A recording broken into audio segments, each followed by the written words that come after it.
yo quiero que vayamos al segundo libro de los Corintios, capítulo 7, versículo 1, que es, hermano, el versículo base nuestro. Se lo voy a leer, ahí está todavía. Dice: poseyendo pues, queridos míos, tales promesas, diga conmigo esta parte subrayada fuerte: purifiquémonos de todo lo que pueda manchar la carne o el espíritu, completando nuestra santificación en el temor de Dios. ¿Verdad?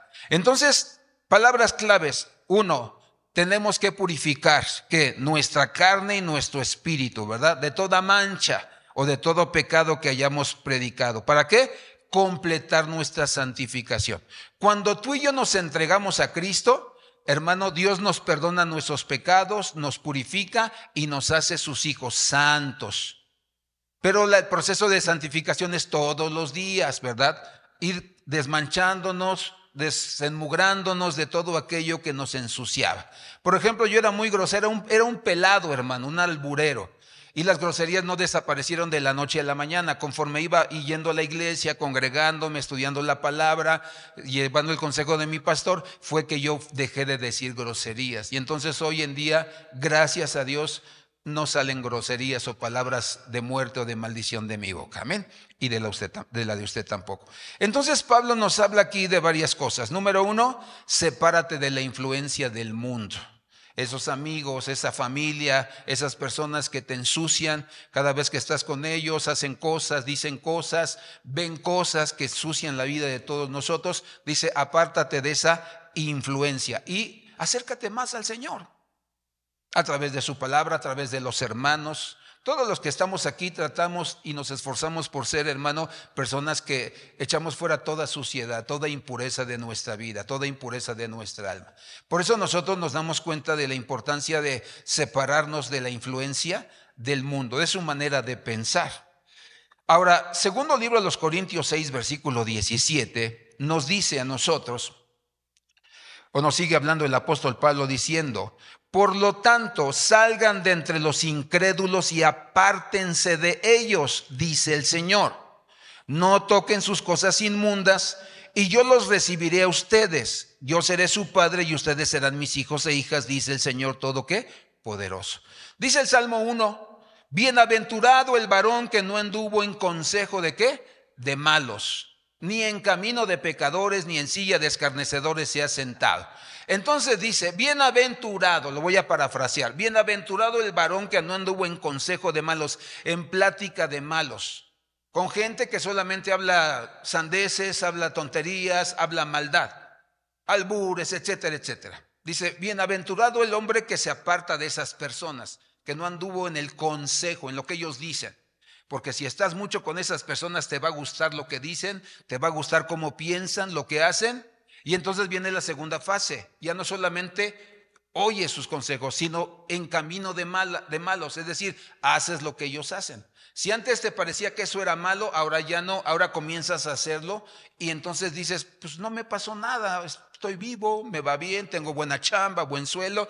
No, pues yo creo que no es tan malo. Entonces ya tu mente comienza a retorcerse, a ser desviada del propósito de Dios. Entonces, y ya después dice, y escarnecedores. ¿Quiénes son los que se burlan de los cristianos? Hacen burla. Ay, sí, los cristianos.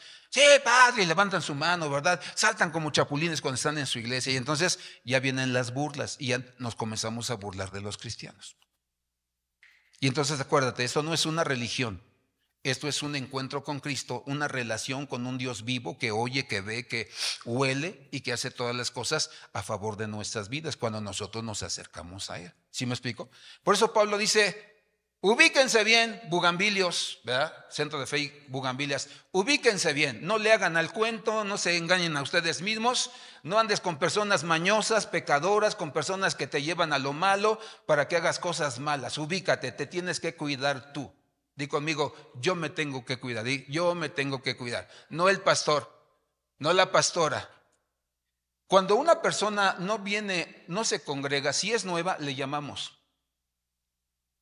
Porque los que ya tienen tiempo, ellos mismos dicen, hermano, no voy a ir, mire, tuve este problema. Por ejemplo, hay como 2 o 3 que no vinieron por eso.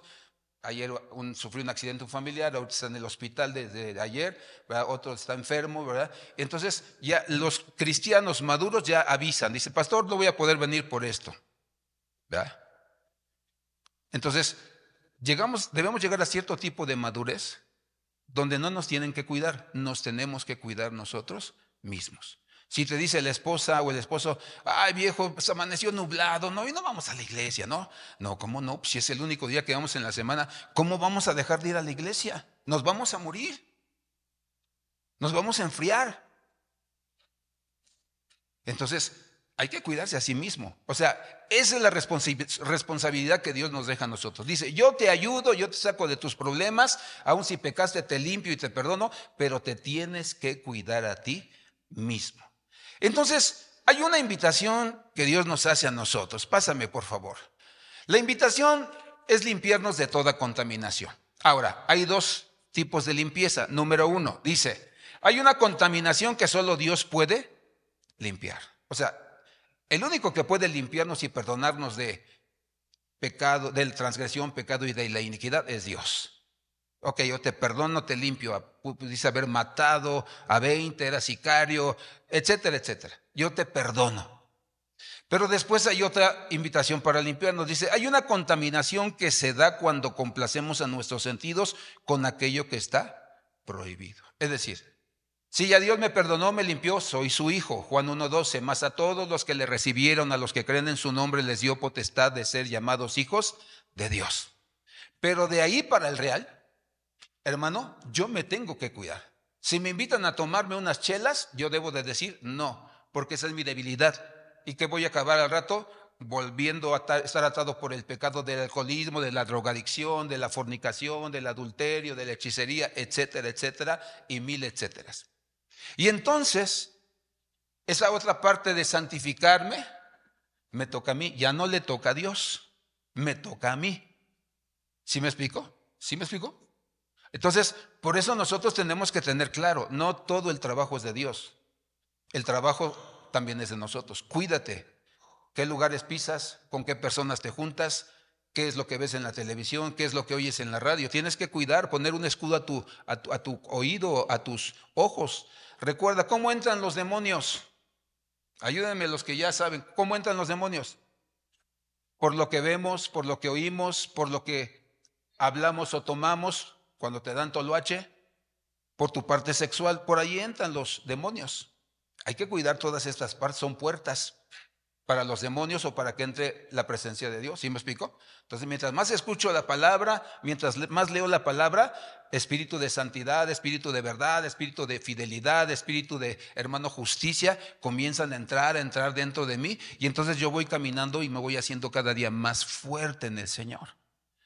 Pero si agarro la Biblia cada Navidad, hermano, cada Semana Santa, entonces pues nos imaginaremos cómo nos va a ir a cada uno de nosotros. Seremos completamente carnales. Y la carne huele feo, hermano. Cuando la haces sí huele rico, ¿va? Pero ahora que la semana pasada fuimos a casar a unos hermanos, allá, ¿cómo se llama el lugar? Cuetzalan.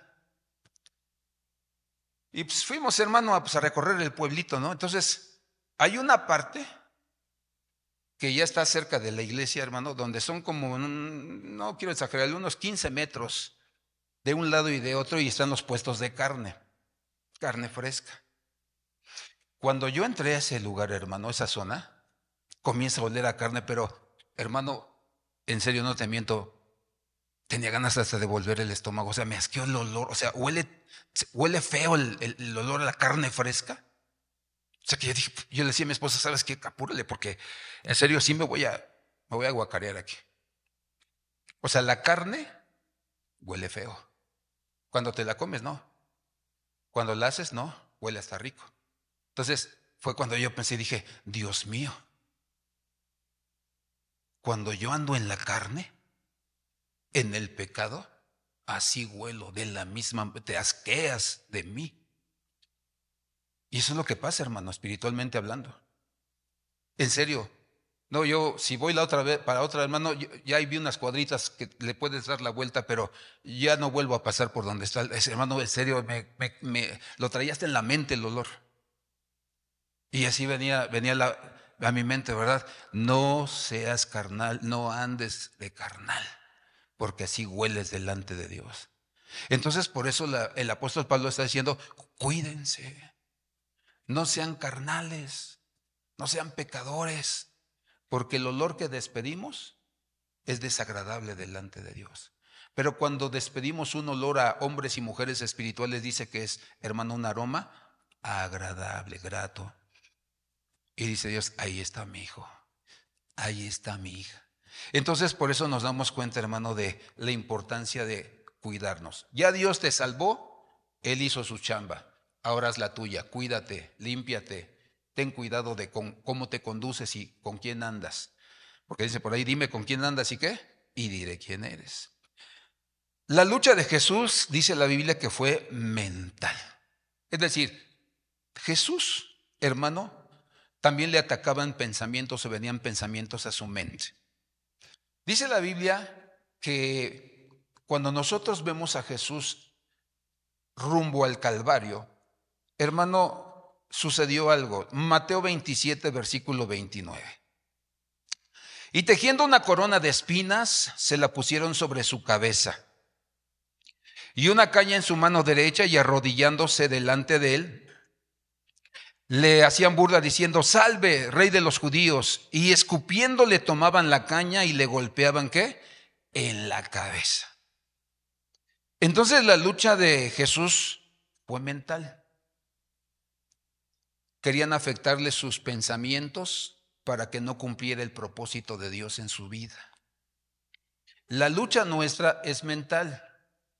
Vienen pensamientos, ideas, deseos que el diablo quiere que hagamos para no alcanzar el propósito de Dios, que es santificarnos y que cuando venga Cristo por su iglesia seamos arrebatados. Entonces, por eso nosotros entendemos que nuestra lucha es mental todos los días. Pero no solamente tuvo una lucha mental cuando le pusieron la corona de espinas. La Biblia nos dice que la lucha mental de Jesús empezó desde el huerto del Getsemaní. Vamos a ver qué nos dice la Biblia en Marcos 14, versículo 32. En la Nueva Traducción Viviente dice, fueron al huerto de los olivos llamado Getsemaní, y Jesús dijo, siéntense aquí mientras yo voy, ¿qué? A orar. Después Lucas 22, versículo 44 dice, y estando en agonía, oraba con mucho fervor y su sudor se volvió como gruesas gotas, ¿qué dice? De sangre. Hematrodisis es lo que dicen los científicos o los médicos que pasa, y que caían sobre la tierra. Entonces dice la Biblia que la lucha de Jesús no fue solamente cuando le pusieron la corona de espinos, es cuando estaba en el huerto, dice, y los pensamientos le atormentaban, dice, y entonces pequeñas gotitas de sangre salían de su cabeza en su frente. Ahora, Lucas 22, versículo 42, ¿cómo fue que Jesús pudo vencer, hermano, los pensamientos? Dice, diciendo, Padre, si es tu voluntad, aparta de mí esta copa, pero no se haga mi voluntad, sino que la tuya. Entonces la Biblia nos enseña que cuando nosotros tenemos un pensamiento que nos está atormentando, de cualquier tipo, nosotros tenemos que ir a la presencia de Dios y decirle, Padre, no quiero pensar esto, no quiero hacer mi voluntad, quiero hacer tu voluntad, que es agradable, dice la Biblia, y perfecta. Todos batallamos con pensamientos. Hermano, yo sería un hipócrita, un mentiroso si te dijera que no batallo con pensamientos malos. Claro que batallo. Pero volvemos a lo mismo, me tengo que cuidar a mí mismo. Nadie me va a cuidar. No es la obligación de mi esposa que ella me cuide, que cuide lo que pienso. No, es mi obligación, mi responsabilidad. Por eso dice Ezequiel 18, versículo 20, que el padre no llevará el pecado del hijo, ni el hijo llevará el pecado del padre, sino que el que peca llevará su propio pago o su propia iniquidad, y el que, ¿verdad?, no peca, pues recibirá la fortaleza del Señor. Entonces aquí no hay como nos enseñaban. Yo también fui en un tiempo católico. Y ahí decían, no, hay que bautizar al niño porque si no va a pagar por los pecados de su papá, de su mamá, de sus abuelos. Y ahí bien obedientes por la ignorancia que teníamos. No leíamos la Biblia, nadie nos explicaba la Biblia. Y entonces ahí estamos bautizando a los niños. No, dice Ezequiel 18:20. Ni el Padre pagará por el pecado del Hijo, ni el Hijo pagará por el pecado del Padre. El justo caerá sobre la justicia y en el injusto la injusticia. Entonces, no hay vuelta de hoja. Tú eres responsable de tu propia vida, no tu esposo, no tu esposa. Cuando nuestros hijos son chicos, nuestra responsabilidad como padres sí, Dios nos va a pedir cuentas. Pero ya cuando llegan, hermano, a la edad de 12 años en adelante, ya tienen conciencia de lo que es bueno y lo que es malo. Entonces, si yo ya les enseño y ellos deciden hacer lo malo, Dios los va a llamar a cuentas a ellos, a mí no. Por eso nosotros necesitamos tener claro, hermano, qué es lo que nos corresponde hacer. La lucha de Cristo fue en la mente. Ahora dice que estaba en el monte Getsemaní, ¿verdad? O más bien en el huerto del Getsemaní. Dice en la siguiente diapositiva, dice Getsemaní, ¿verdad? Vas conmigo, no te me duermas. Dice, es una palabra de origen arameo, que significa ¿qué? Prensa de aceite. Por eso se llamaba el Monte de los Olivos, porque había, hermano, huertos de olivos. Entonces había una prensa donde ahí, ¿verdad?, apretaban el olivo, el fruto del olivo, ¿verdad? Y entonces salía el aceite y era el más puro que existía. Ya después lo vendían como hoy, ¿verdad? Los vendían a proveedores y ya los curaban o lo rebajaban, ¿verdad? Pero el que salía de las prensas era un aceite completamente puro. Entonces, ¿por qué tocamos esto? Porque Jesús tuvo que ser prensado o presionado cualquier pensamiento para que saliera, hermano, pureza de él. Por eso cuando tú tomas los pensamientos, los pasas por la prensa de la verdad, por la prensa de agradar a Dios, de la santidad, entonces tus pensamientos se les quita la suciedad y comienzan a ser puros delante del Señor. Entonces estaba el monte de los olivos, el huerto de Getsemaní estaba al pie del monte y ahí fue donde Jesús tuvo esta experiencia. Por eso dice la Biblia que mientras estaba en la lucha en los pensamientos, le dijo, Padre, no se haga mi voluntad, sino la tuya. Y entonces por eso nosotros nos damos cuenta que si vamos a Dios y le pedimos que nos ayude a someter nuestros pensamientos, el Señor lo hará, hermano. El Señor tiene el poder para hacerlo en cada uno de nosotros. Entonces, por eso nosotros necesitamos saber qué puede atormentar nuestra mente, qué tipos de pensamientos pueden atormentarnos, qué tipos de pensamientos nos pueden atormentar, hermano.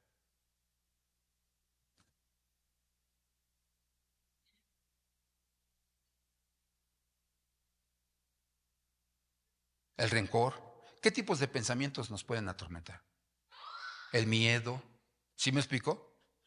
O sea, por eso decimos, no nomás son las cosas que consideramos malas, no, también esas cosas. Te voy a dar una lista para que tú te identifiques. Hay gente que tiene pensamientos de afán, de estrés, es que tengo que tenerlo. No, es que si no lo tengo, ¿y qué va a pasar esto? ¿Y va a pasar aquello? Entonces están ansiosos, estresados. Depresión, esquizofrenia, enfermedades mentales, derrames cerebrales, dolor, amargura, temor, heridas, sexuales, muerte, pobreza, complejos, celos, envidias, pleitos. Y la palabra espino significa aguijón que produce tormentos y tortura. Es decir, cuando le pusieron la corona de espinas a Cristo, hermano, fueron tormentos, tortura que pasaban en su cabeza. No le dolían, hermano, si no hubiera gritado, ah, por favor, no me pongan la corona. No, los pensamientos estaban atacando, tormento, lo estaba atormentando el diablo. Porque si lo atormentaba y hubiera logrado su propósito, Jesús no hubiera cumplido, hermano, el camino hasta la cruz y concluir ahí su trabajo al que fue enviado a esta tierra. Por eso cuando los pensamientos te atormentan, te opresionan y tú los dejas, ya no vas a cumplir el propósito de Dios en tu vida y ya no te vas a santificar, ya no vas a crecer, ya no vas a madurar. Y cuando venga el arrebatamiento de la iglesia, sorpresa, no te irás. ¿Por qué?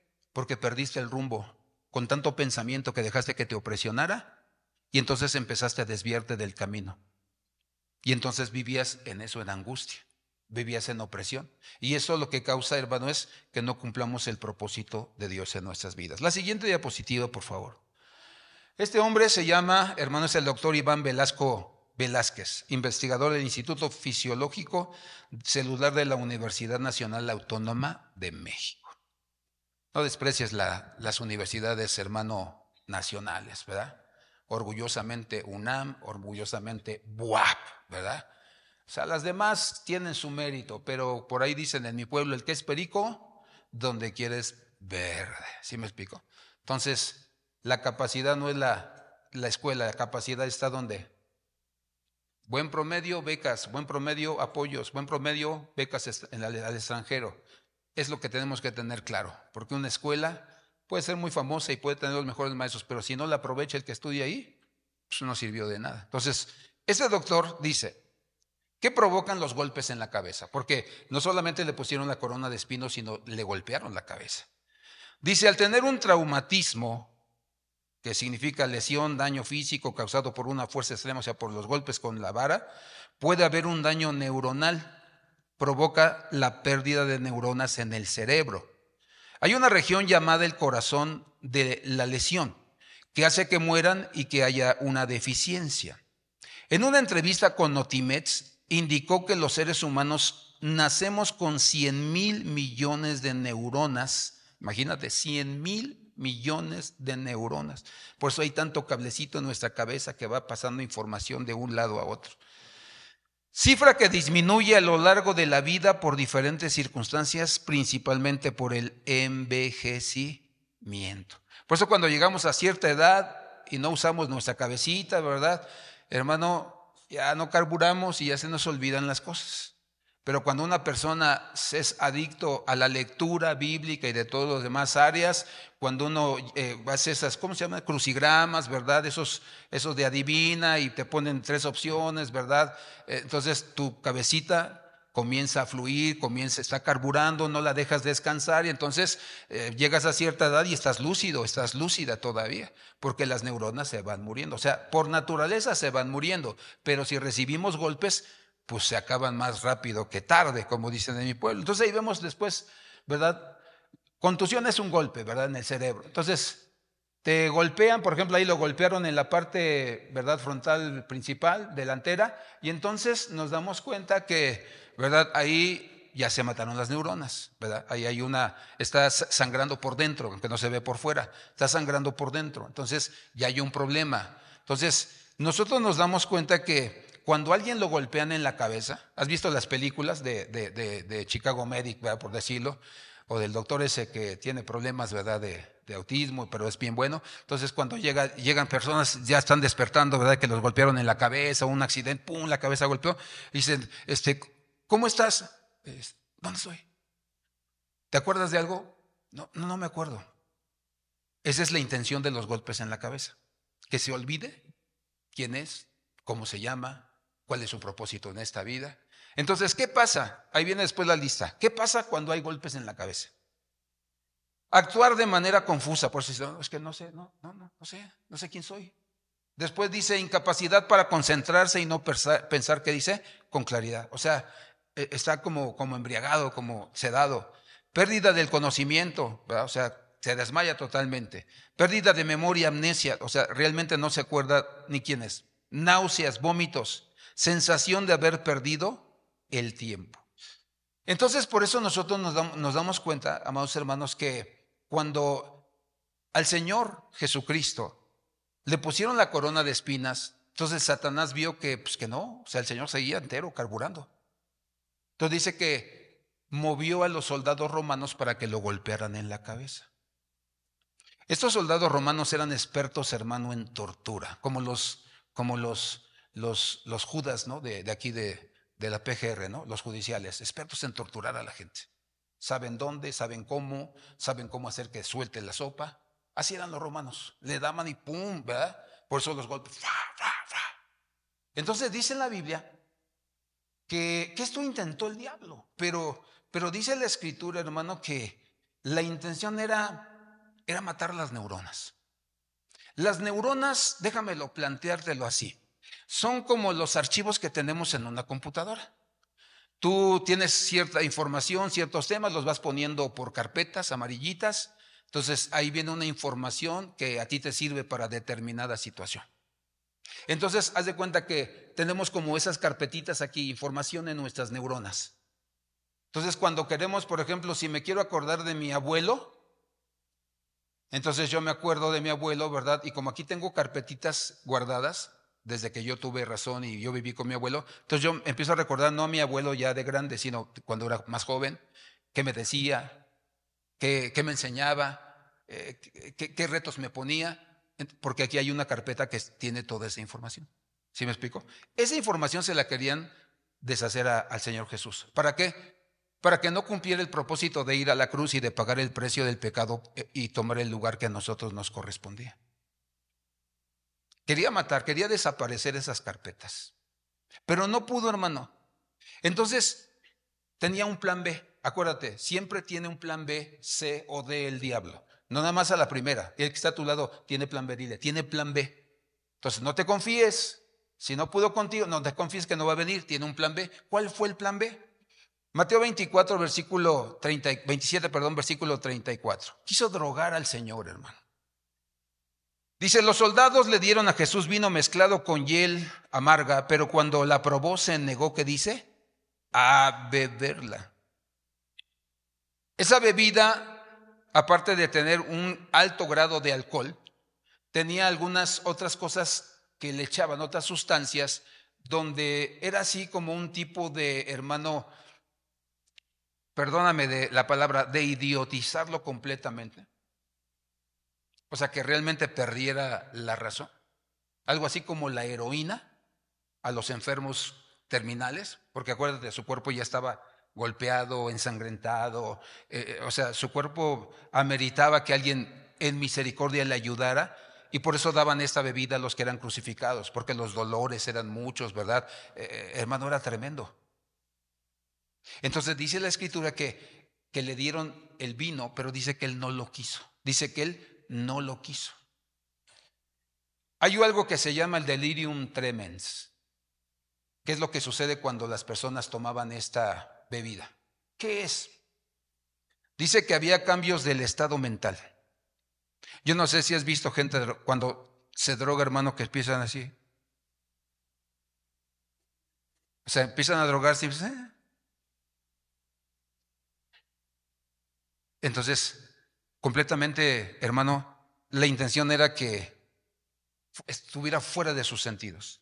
Sueño profundo que persistiera durante un día, dice, o más. Entonces estaba en la cruz, el sol, las aves de rapiña, hermano, alrededor. Ahora nos pasó, te digo aquí ¿cómo se llama el lugar? Cuetzalan. Estábamos, hermano, en un lugar, ¿verdad? Y empezamos a ver parvadas de pájaros. Pero ya más arriba veíamos así que volaban. Digo, ¿qué será? Entonces un viejito que pasó, ¿verdad? Vio que estamos viendo y dice, son sopilotes. Son sopilotes los que están. O sea, porque yo los vi y dije, pues acá no hay muertos. ¿Serán sopilotes? Pero entonces me acordé de la carne por donde pasé. O sea, el olor subía hasta allá. Entonces Jesús estaba así. Entonces si le daban eso del dolor, se había desangrado, hermano, tenía tantos problemas físicos que si tomaba eso bien pudo haberse quedado dormido y ya no hubiera dicho las 7 palabras en la cruz. Entonces Jesús luchó. La mente de Jesús estaba en lucha, en guerra, contra las palabras, contra las torturas, las opresiones. Entonces, hermano, dice la Biblia que se negó a hacerlo. Proverbios capítulo 31, versículo 6 dice, ¿a quién se le daba esta bebida? Dice, las bebidas alcohólicas son para los que están muriendo y el vino para los que sufren angustias amargas. Que beban, ¿para qué? Olvidar su pobreza. O sea, para que se desconecten de la realidad y nunca más se acuerden de qué, de su problema. Entonces dice la Biblia que 3 veces lo intentaron. Las 2 primeras Jesús dijo no. Y en ese lapso fue cuando dijo las 6 primeras palabras. Padre, perdónalos porque no saben qué, lo que hacen. Hijo, he ahí tu madre, madre, he ahí tu hijo. Y dijo las 6 primeras palabras. Ya en la última palabra, antes de decirla, fue cuando tomó Juan capítulo 19, versículo 29. Había allí una vasija llena de vinagre, colocaron pues una esponja empapada del vinagre en una rama de hisopo y se le acercaron a la boca. Entonces Jesús, cuando hubo tomado el vinagre, dijo, ¿qué? Consumado es, e inclinando la cabeza entregó el espíritu. O sea, hasta el final se esperó, pero dijo la última palabra. Las primeras 6 ya las había declarado en la cruz del Calvario. Dijo, consumado es, el precio ha sido pagado totalmente, como lo pedías, Padre. Vida por vida. Entonces fue en ese momento que aceptó, pero cumplió su propósito. No se quedó a la mitad.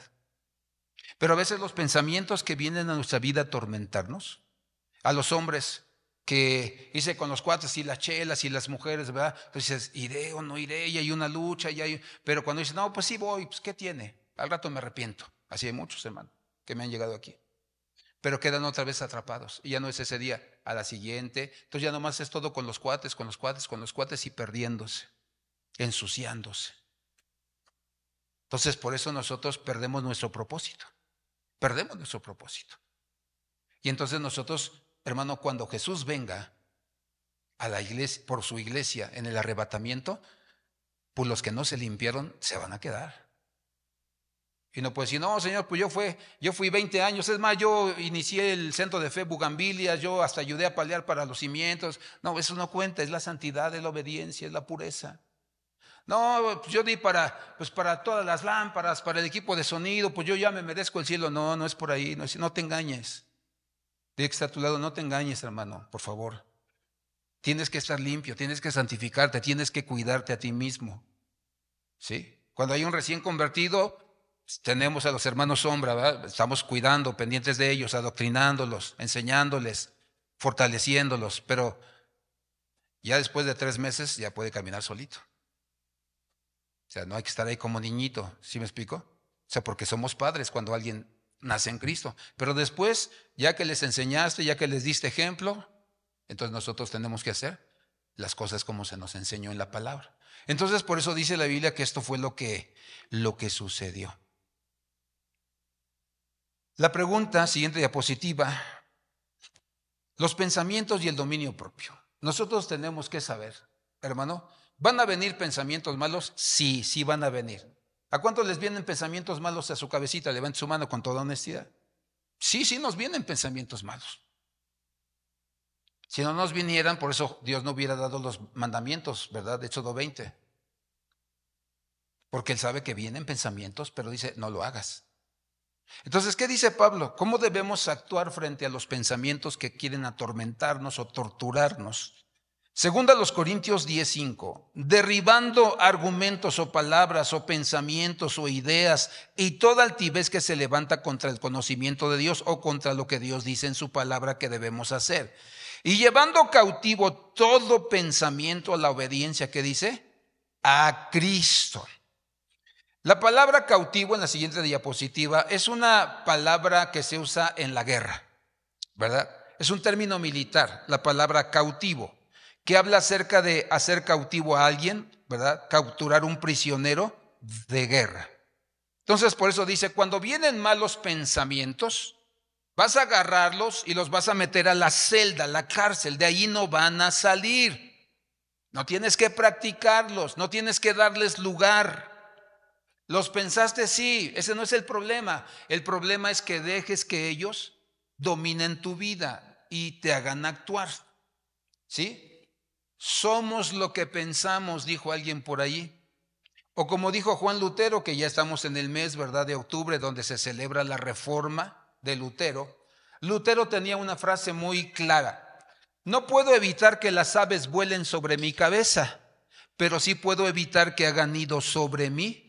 Cabeza. Y no estaba hablando de las aves del cielo, estaba hablando de los pensamientos. Es decir, no puedo evitar que vengan ciertos pensamientos a mi vida. No lo puedo evitar.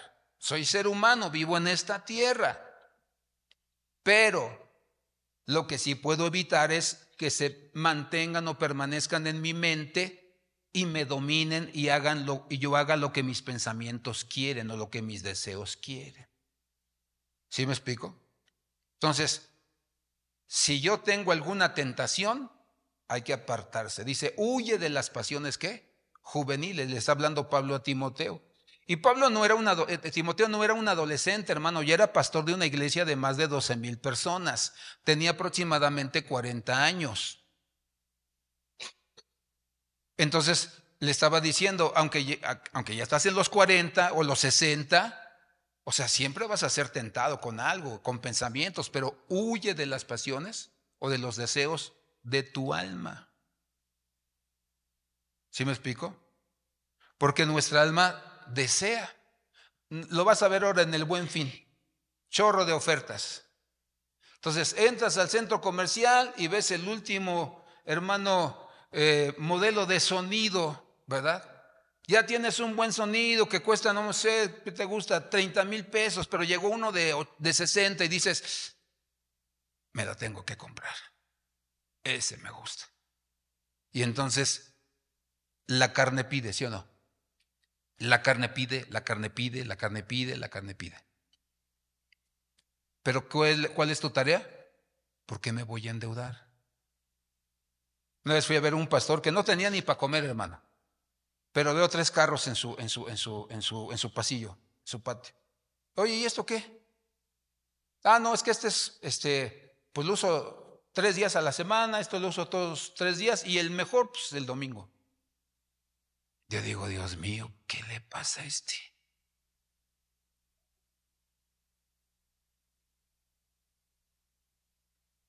¿Cuánto te cuesta mantener 3 carros? Entonces, hermano, mis pensamientos, mis deseos me van a llevar a hacer cosas que no son buenas, que no son agradables para Dios. Por eso dice el apóstol Pablo que cautivemos todo pensamiento. Dice a la obediencia. Si me pasas la otra palabra. Obediencia es la palabra griega upakoe, que significa upo, debajo, akouo, oír. ¿Qué significan las dos juntas? Escuchar atentamente, oír con sumisión condescendiente. Es decir, nada más oír lo que me está diciendo Dios que haga, eso lo voy a poner por obra. Dice asentimiento y acuerdo. ¿Qué es asentar? Sí, amén. Sí, lo voy a hacer, Señor. ¿Sí? Y después dice, se usa para la obediencia en general, la obediencia a los mandamientos de Dios y a la obediencia, ¿qué dice? A Cristo. Entonces, cuando yo cautivo los pensamientos y en lugar de obedecer a mis pensamientos, obedezco a Dios, entonces mi vida agrada al Señor. No me dominan el pecado, mis pensamientos, me domina el Espíritu del Señor. Es el comandante en jefe, el general del ejército. Entonces, cuando tú ves a los generales, yo me acuerdo que un día yo tenía un hermano que me ayudaba con el grupo de adolescentes y él era coronel del ejército. Y me acuerdo que un día se me rompió se me fisuró la mano izquierda y me acuerdo que me dijo, véngase, luego era 12 de diciembre, hermano, ni doctores sabía, día de la Guadalupana. No, hermano, yo con un dolor. Y le hablé yo tenía una reunión familiar ahí en la zona militar y la dueña de la casa era capitán y era enfermera. Le digo, oiga, hermano, es que ya no aguanto. ¿Qué me puedo poner? No, yo voy para allá y me picó y todo para el dolor. Le dijo al hermano, al coronel, y entonces el hermano dijo, hermano, véngase mañana, aquí ya le hice la cita con el ortopedista y todo. Pero me tocó ver, hermano, cuando llegué, me pasaron por una parte donde había soldados encerrados en una celda. Y entonces le pregunté al hermano, oiga, ¿y por qué están ahí?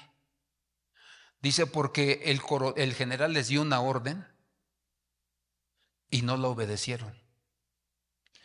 Y ya van 2 veces que pasa junto a ellos. Y entonces ellos tienen la encomienda, la orden de que cuando pasa un superior, hermano, tienen que cuadrarse y saludarlo. Entonces, como no lo hicieron, los encarcelaron. Cuando tú y yo desobedecemos a Dios, el general, el comandante en jefe, no nos va nada bien. Y no nos encierran en una celda, sino nos encierran en un pecado que nos vuelve a esclavizar y a dominar. Por eso rompe las maldiciones. Tu familia, tu padre fue borracho, tu abuelo, tu bisabuelo, tu tatarabuelo, rompe esa maldición. Tu padre fue pobre, tu abuelo, tu bisabuelo, tu tatarabuelo, rompe con la maldición de la promesa. Tu padre no quiso salirse de la casa de su mamá y tu abuelo tampoco y todos vivían siempre con la mamá. Rompe esa maldición de vivir con los padres. Rompe esa maldición. Ten tu propia casa donde tú mandes, donde tú gobiernes.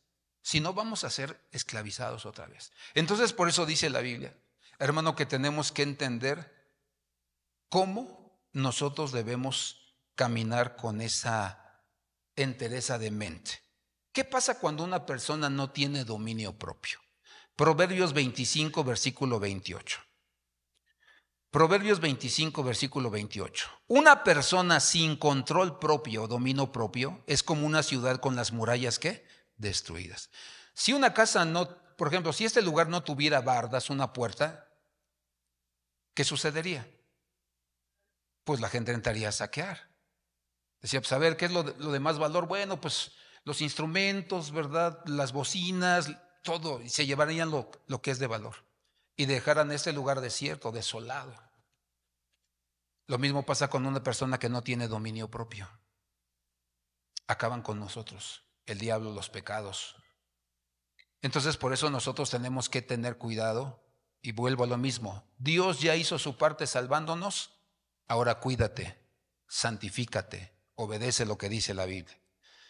Pregunta, ¿cómo se perfecciona la santidad? Ok, ya Dios me salvó, quiero cuidarme, quiero caminar fielmente. ¿Cómo es que yo puedo santificar o perfeccionar la santidad en mi vida? Romanos capítulo 6, versículo 12. No permitas que el pecado controle la manera en que viven. No caigan ante los deseos pecaminosos. O sea, no obedezcas a tu carne.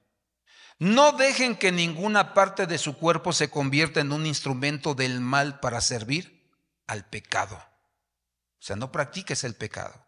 En cambio, entréguense completamente a Dios porque antes estaban muertos, pero ahora tienen una vida nueva. Así que usen todo su cuerpo como un instrumento para hacer lo que es correcto para la gloria, que dice, de Dios. Primero libro de los Corintios 9:26. Por esto yo corro cada paso con propósito. No solo doy golpes al aire, disciplino mi cuerpo como lo hace un atleta. Lo entreno para que haga lo que debe hacer. De lo contrario, temo que después de predicarles a otros, yo mismo quede descalificado. Entonces, un atleta es disciplinado con su comida, con sus horarios de sueño, sus horarios de despertar, con sus horarios de entrenamiento. Así debemos ser nosotros. Antes de desayunar, de comer, de alimentarnos en la mañana, primero me desayuno mi pan, mi palabra, la leo, ¿verdad? No necesito, hermano, más que darle gracias a Dios 5 minutos. Padre, gracias te doy. Ahorita les enseñamos a los que estoy discipulando la oración de los 5 dedos, ¿verdad? Para que ellos sepan cómo orar. Entonces les digo, ¿verdad? La parte central es la palma, que habla acerca de darle gracias a Dios. Cada vez que te levantes, Señor, gracias por este día, por la vida. Dice el Salmo, nuevas son tus misericordias cada mañana. Puño cerrado, que habla acerca de violencia, perdona mis pecados, mis maldades, si he ofendido a alguien, si te he ofendido a ti, Señor. Dedo pulgar, los más cercanos a ti, mi papá, mi mamá, mis hermanos, mis amigos, debo orar por ellos. Y así cada uno de los dedos tiene una enseñanza, para que yo sepa cómo orar. No me llevo, hermano, más que 5 minutos. Ya lo demás es ya tienes un tiempo ya un poquito más profundo ya para tener comunión con Dios, ¿verdad? Pero el cristiano debe tener la oración de los 5 dedos. Cómo orar al levantarse y cómo acercarse a Dios todos y cada uno de los días de nuestra vida. Entonces, por eso dice, disciplínate. Te toca a ti, hermano. Ya no me toca a mí. No le toca a tu marido, a tu mujer. Disciplínate. Disciplínate. Y cuando tú te disciplinas, mira, cuando uno se acostumbra a levantarse temprano, ya no tengo ni que poner el reloj, hermano. A veces lo pongo porque digo, pues no vaya a ser que, pero ya mi cuerpo está acostumbrado ya 5:15, 5:20 horas a levantarse. Ya el cuerpo mío te dice, ya aunque quieras quedarte otro poco, ¿verdad? Entonces ya párate, pues estás dando vueltas nada más. Y también cuando llega la hora del sueño, ya a dormir, a dormir. O sea, es disciplina. La disciplina nos va a traer cosas buenas. ¿Cómo más se perfecciona la santidad? Romanos 8:5, ¿verdad? Nosotros decidimos de qué alimentamos nuestra mente. Los que están dominados por la naturaleza pecaminosa piensan en las cosas pecaminosas. Por eso, de lo que alimentas tu mente, eso eres. Pero los que son controlados por el Espíritu piensan en las cosas que agradan al Espíritu. Entonces, tú decides de qué alimentas tu mente. De lo que le alimentes, de eso va a ser. Por ejemplo, el que come tostadas, molotes, hamburguesas, ¿verdad? Pizza, ¿cómo está su cuerpo? Débil, cansado, desnutrido. Pero el que toma su juguito verde en la mañana, qué rico. ¿Verdad? Tu juguito verde, tus verduritas, ¿verdad? Asadas al vapor, como quieras, ¿verdad? Sí, a lo mejor tu trozo de carne, pero 120 gramos, 110 gramos, ¿verdad? Ok, entonces ya tu cuerpo te responde, ¿va? Entonces ya cuando se te cae algo, ya no estás así, ay, ay. No, sino que se te cae algo, ya, pues, órale, lo levanto y vámonos. Ya no estoy caminando así, ¿verdad? No, camino así, normal, ¿verdad? Y entonces comienza, quise hacerle así, pero ¿qué tal si me caigo? Ya estoy en el piso 57, no, ya hermano, ya. Es peligrosa una caída y mortal para mí. Entonces, o sea, depende de ti, de qué alimentas tu mente, de qué alimentas tu alma, así va a ser. Somos lo que comemos. Entonces, dile que está a tu lado, a meterle ganas, dile a meterle ganas. ¿No te gustaría caminar bien? Yo en la mañana me camino mi hora, mis 40 minutos, ya cuando de repente estoy muy apurado. Vámonos, órale, a caminar. Haz zumba ahí en tu casa, ¿verdad? Que vas a decir, no, que la zumba es mala. Pon música disco, música cristiana que se mueva, ¿verdad? Y ahí haz zumba, ¿verdad? Así, y entonces tu cuerpo se mueve y todo, ¿verdad? Y hasta la vueltecita te puedes dar, hermano.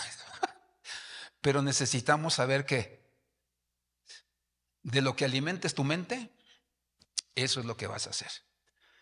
Y Romanos 8:5, perdón, Efesios 4:22, ¿verdad? Pensamientos equivocados, conductas equivocadas generan. Desháganse de su vieja naturaleza pecaminosa y de su antigua manera de vivir. ¿A quién le está diciendo? Tú hazlo, no, nadie lo va a venir a hacer por ti, tú hazlo, decide.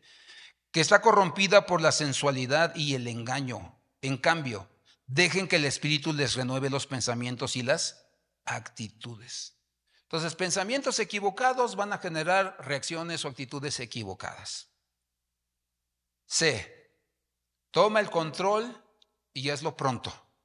Dice el libro de Colosenses, primer libro de Pedro, capítulo 1, versículo 13. Dice, por lo tanto, ceñid vuestro entendimiento para la acción. Sed sobrios en espíritu y poner vuestra esperanza completamente en la gracia que os traerá en la revelación de Jesucristo. Y en la siguiente diapositiva, ceñir, dice, esta expresión indica prepararse para la batalla. Es hora de poner la mente en posición de combate. Es deshacerse de aquellos pensamientos que nos pueden contaminar y hacer pecar. Entonces, cuando los soldados iban a la guerra, tenían su manto, ¿verdad? Su vestido, pero cuando iban a la guerra, ¿verdad? Se subían, ¿verdad? El manto, se lo amarraban con el cinturón, ¿verdad? Y entonces así podían tener un movimiento ligero. Ciñe tu mente, deshazte de esos pensamientos que te atormentan. Porque a veces decimos, no, Señor, sí los voy a dejar, pero vuelve otra vez y vuelven a entrar los pensamientos, vuelven a entrar los pensamientos. Por eso dice, échalos fuera, échalos fuera. Que si alguien te dice, vamos a echarnos unas chelas y vamos con unas mujeres, dice la Biblia que honrosos sean todos el matrimonio, que el lecho, la cama sea sin mancilla, sin mancha. Dice, pero a los adúlteros y a los fornicarios los desechará el Señor. El Señor traerá juicio sobre ellos. Entonces te invitan a adulterar, dice, no, yo tengo a mi mujer y mi mujer es linda. Entonces llega y que te dice, apapáchame, bésame, ¿verdad? Dime que me quieres. Porque cuando no lo haces, pues vas a hacer caso y te va a dominar tu carne. ¿Sí me explico? Y si no abrazas o apapachas a tu marido, pues va a andar buscando otras. Y al rato, ¡oh! No, tú tuviste la culpa. No fue el diablo, fuiste tú. Que no atendiste a tu marido, que no atendiste a tu mujer, que no estuviste supervisando y haciendo lo que a ti te tocaba. Y después, Colosenses 3:2. La disciplina de la mente comienza con nuestro enfoque. ¿Qué dice? Poned la mira en las cosas de arriba. Piensa en las cosas celestiales, no en las de ¿quién? De la tierra. Porque cuando ya llegas, hermano, y dices, no, es que yo quiero una casa y quiero con alberca, ¿verdad? Con burbujas y que me dé terapia y todo, ¿verdad? Y del Señor, nada. Pero si tú lees la Biblia, dice que hay calles de oro, que hay mar de cristal, que hay un árbol de la vida, que tiene ahí, hermano, unas piedrecitas que si las cortamos nos van a dar un nombre nuevo. Entonces, estás pensando más, hermano, en tener tu casa ahí en Balcones del Sur y que, hermano, decir, ¿y el cielo? ¿Por qué no pensar en el cielo? ¿Cómo será el Gabriel? ¿Cómo será el Miguel? O sea, porque cuando la Biblia dice de Gabriel, era el mensajero. Entonces, ¿cómo será este cuate? El Miguel, cuando en la Biblia aparece Miguel, siempre va a haber bronca, hermano. O sea, siempre va a haber guerra. Y entonces dices, ¿cómo será el Miguel? O sea, que se le cuadran todos. Es el mero mero del ejército de Dios, que se le cuadran todos. Por eso David decía, Señor, déjame verte en toda tu gloria. Y ahí en todos los salmos encontramos todo lo que el Señor le dejó ver en su gloria. De hecho, el diseño del tabernáculo de David se lo dio Dios como a Moisés. Porque pensaba en las cosas de arriba. Dile que está a tu lado, ¿en qué piensas? Dile, en el pollo rostizado que me voy a echar ahorita. También se vale, pero hermano, necesitamos disciplinar nuestra mente. Y termino con esto. Necesitamos disciplinar nuestro cuerpo. Dice Corintios 9:27, disciplino mi cuerpo como lo hace un ¿qué? Atleta. Lo entreno para que haga lo que debe hacer.